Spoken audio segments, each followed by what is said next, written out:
कच्चे तेल की कीमत लगातार गिर रही है। बुधवार को ब्रेंट क्रूड 0.43% गिरावट के साथ $86.48 प्रति बैरल पर पहुंच गया, लेकिन देश में पेट्रोल डीजल की कीमतों पर कोई असर नहीं हुआ।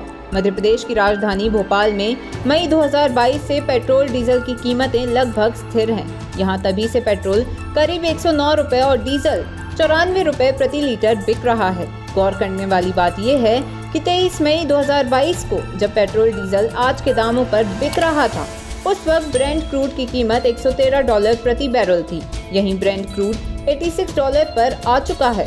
ये तब से करीब 30% तक सस्ता हो चुका है। यानी क्रूड के दाम जमीन पर हैं, लेकिन उस हिसाब से पेट्रोल डीजल की कीमतें आसमान पर ही हैं।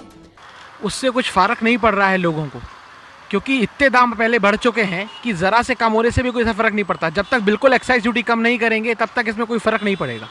इसीलिए जितना भी दाम है ये सब दिखावा है और कुछ नहीं है इसके अलावा। यदि पेट्रोल के दाम कम हो रहे हैं सर, बट जैसा आप बता रहे हैं कि आज ही ऐसा खबर आई है और घाटा इनका पूरा हो चुका है, तो नॉर्मल लोगों के लिए तो अच्छा ही रहेगा सर। बहुत अच्छी बात है, सारे लोगों के लिए ज़रूरत रहेगी। एग्जैक्टली तो नहीं मानता, बट यदि है तो हाँ, इलेक्शन मतलब इसको मैं नकारूँ कि नहीं है ऐसा, that is also not correct.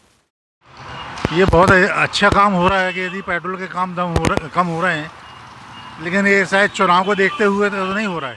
हाल ही में केंद्रीय पेट्रोलियम मंत्री हरदीप सिंह पुरी ने कहा था कि रूस यूक्रेन युद्ध के चलते क्रूड की कीमतें बढ़ी थी, लेकिन उस वक्त कंपनियों ने पेट्रोल डीजल के दाम स्थिर रखे। इससे कंपनियों को पेट्रोल पर प्रति लीटर के हिसाब से 15 रुपए और डीजल पर 27 रुपए का नुकसान उठाना पड़ रहा था। उन्होंने अनुमान जताया था कि क्रूड की कीमतें कम होने से कंपनियों का घाटा पूरा हो गया होगा। पुरी ने कहा था कि चूंकि अब घाटा पूरा हो चुका है, ऐसे में कंपनियों को पेट्रोल डीजल के दामों में कमी करनी चाहिए। 2023 में मध्य प्रदेश समेत 9 राज्यों में चुनाव होने हैं। यह 2024 के लोकसभा चुनाव का सेमीफाइनल माना जा रहा है। अब देखना ये है कि सरकार पेट्रोल डीजल पर जनता को किस तरह से राहत देती है। हालांकि कीमतें बढ़ने पर वह इसे तेल कंपनियों का फैसला बताती हैं, लेकिन पिछले तमाम चुनावों का ट्रेंड देखें तो पता चलता है कि चुनावों के वक्त तेल की कीमतें क्रूड बढ़ने के बाद भी स्थिर रही हैं। Bureau report, people's update.